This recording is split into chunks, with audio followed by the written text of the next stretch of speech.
उत्पत्ति 29 अध्याय की 20 आयत में हम पढ़ते हैं कि याकूब ने राहेल के लिए 7 वर्ष तक सेवा की और राहेल के प्रेम के कारण ये वर्ष उसे थोड़े ही दिन जान पड़े।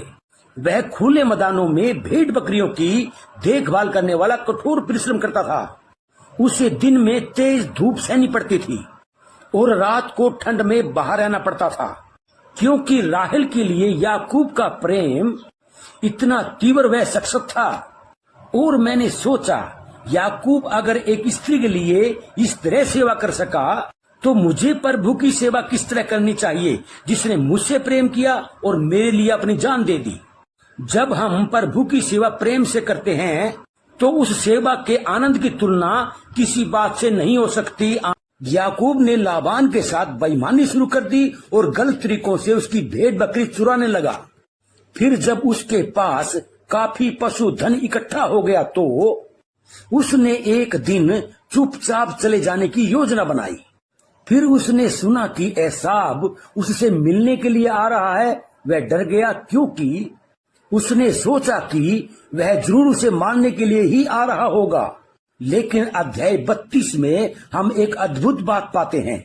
हालांकि 20 साल बाद भी याकूब वही हड़पने और चालाकी करने वाला व्यक्ति था। फिर हम पढ़ते हैं कि कैसे परमेश्वर याकूब से मिला, उससे कुश्ती की और उसके कुल्ले की नस दबाकर उसे लंगड़ा कर दिया। उसने उसे तोड़ा और उससे कहा, अब से तू परमेश्वर का राजपुत्र इज़राइल होगा। आमीन। परमेश्वर उसे इज़राइल कब कह सका?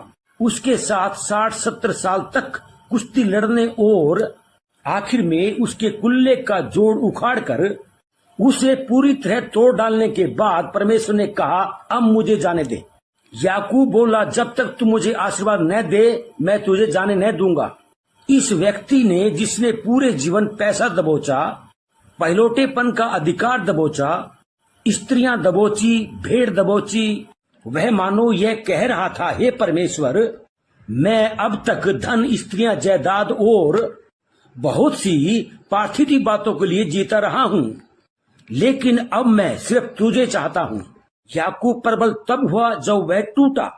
हम पवित्र शास्त्र के आरंभ में ही इस महान सत्य को देखते हैं। हमें सामर्थ्य से भरने से पहले परमेश्वर को हमें तोड़ना पड़ता है। आमीन। याकूब के जीवन से 20 साल पहले सूर्य अस्त हो गया था, लेकिन अब याकूब के जीवन में सच्ची आत्मिकता का सूर्य उदय हो गया था। याकूब के 12 पुत्र थे, लेकिन उसकी एक पुत्री भी थी, दीना।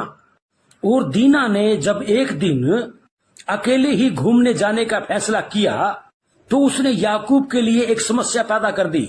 उसने सोचा था कि वह अपनी देखभाल कर सकती है, लेकिन किसी पुरुष ने उसे देखकर पसंद कर लिया और उसे पकड़कर उसका बलात्कार कर दिया। उसके भाई उस पुरुष से इतने क्रोधित हुए कि उन्होंने उसके नगर में जाकर वहां के सभी पुरुषों की हत्या कर दी।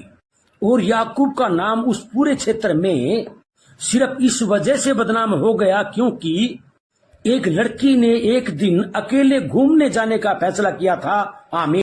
पिता परमेश्वर हमारे सभी पास्टर, फादर, पादरियों को, बिशप, चर्च के अगुओं को और मसा दे और अपने कामों के लिए इस्तेमाल करे। यीशु मसीह के नाम में आमीन।